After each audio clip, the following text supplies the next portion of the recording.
Welcome to The Explainer. Today, we're diving into Gretchen Rubin's journey to reconnect with the world through her five senses. And it's a story that starts with something as simple as a case of pink eye, but it ends up showing us just how much of life we might be missing, even when it's right there in front of us. And this quote from Andy Warhol, it just hits the nail on the head. Author Gretchen Rubin had this realization that she was living her life entirely in her head. She basically treated her body like a taxi she was using to ferry her brain from one place to another.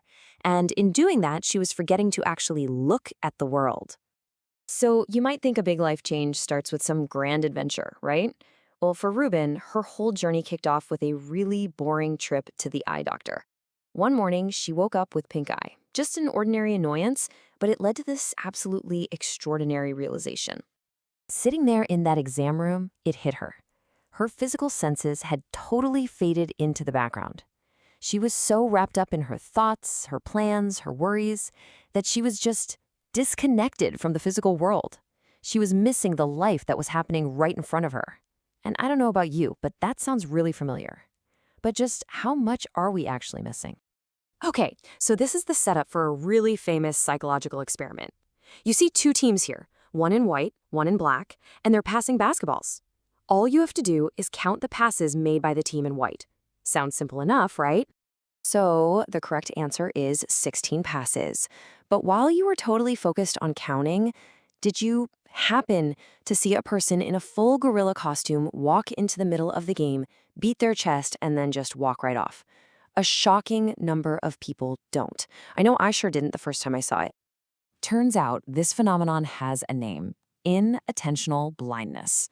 And it's not a problem with your vision, it's a problem with your attention. This explains so perfectly what Rubin was feeling, that she was so focused on the basketballs of her own mind, her thoughts and to-do lists, that she was completely blind to the gorillas of everyday life. So to fight this, Rubin knew she couldn't just tell herself to pay more attention. That never works. She needed a real, concrete plan. So she launched this pretty ambitious experiment. She was going to visit one of the world's biggest museums, New York's Metropolitan Museum of Art, every single day. And the beauty of this method is just how simple it is. By committing to go every day, the act of just looking became part of the architecture of her life. The goal wasn't to become some art history expert. It was to train her brain to notice details in a place she thought she knew, a skill she hoped would spill over into the rest of her life. And get this, when she told a museum employee about her plan, the woman wasn't even surprised. She just smiled and gave her this promise of limitless exploration. That totally thrilled Rubin. It was like confirmation that even in a place she knew, there was this infinite world of detail just waiting for her. And the results were immediate. I mean, on her very first visit for this project, right there in the middle of the grand entrance hall she'd walked through countless times before, she noticed a giant 10-foot-high statue of a pharaoh. It had been there the whole time. It was her own real-life gorilla, and it proved that a whole world of detail was waiting for her, if she just slowed down and actually looked. This new way of seeing was just the beginning. Rubin's experiment quickly grew beyond just sight, and she started unlocking these surprising insights from our other senses, the ones we tend to ignore. Okay, take hearing. Remember that whole Laurel versus Yanny thing that totally broke the internet? Well, that illusion perfectly shows that hearing isn't just a passive recording of sound. Our brains are actively building what we hear, and they take shortcuts based on our own unique sensitivity to different frequencies. So one person hears Laurel, another hears Yanny, and neither one is wrong. It just shows how much our perception shapes our reality. Next up, she turned to taste, and she found this hidden complexity in a food that most of us just take for granted: ketchup. It turns out ketchup is one of the very few foods that perfectly balances all five of the basic tastes. You've got sweet, sour, salty, bitter, and that savory umami flavor. That complex profile is the secret to its universal appeal. It's a flavor masterpiece just hiding in plain sight.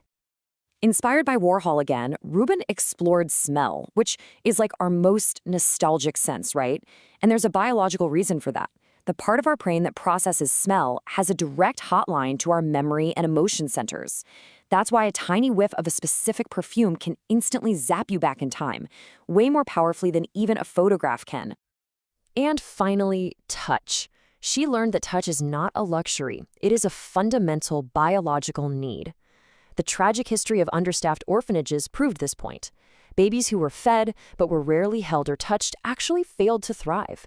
And that's because positive social touch releases oxytocin, the bonding hormone, which is absolutely essential for our development and well-being from the moment we're born. Okay, so what was the ultimate result of this deep dive into the senses? I mean, did visiting a museum every day and tasting ketchup more mindfully really change anything? Well, yeah, the transformation was profound. The results were super clear and significant. As you can see here, the impact was positive right across the board. By consciously engaging her senses, Rubin got this noticeable boost in energy and joy. Her memories became richer, more vivid, and her connections to people and the world around her just grew stronger. The payoff for paying attention was huge. And this might be the most crucial point of the whole thing. We usually think of our sensory world as something that just happens to us. But Rubin discovered that we can actually be the architects of our own experience. We can actively choose what we see, hear, and smell to create more energy, more calm, and more happiness whenever we want. So here is a simple, actionable technique you can use right now. Feeling a little sluggish? Try putting on a high-energy song from when you were 20. Our musical tastes get hardwired around then. Or take a quick sniff of something energizing like grapefruit or coffee. Or just step outside and touch something with an interesting texture. It's a really quick way to jolt your system and pull yourself back into the present moment. Ultimately, Rubin's experiment didn't just add wonder to her life. It's kind of funny, actually. By paying more attention to the world, she also found it was easier to navigate.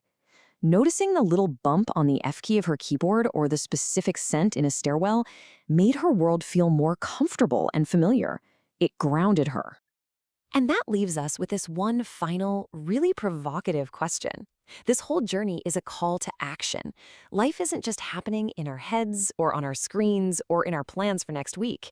It's happening in the taste of your coffee, the feeling of the sun on your skin, the sounds outside your window. It's happening right now. So the only question is, are you paying attention?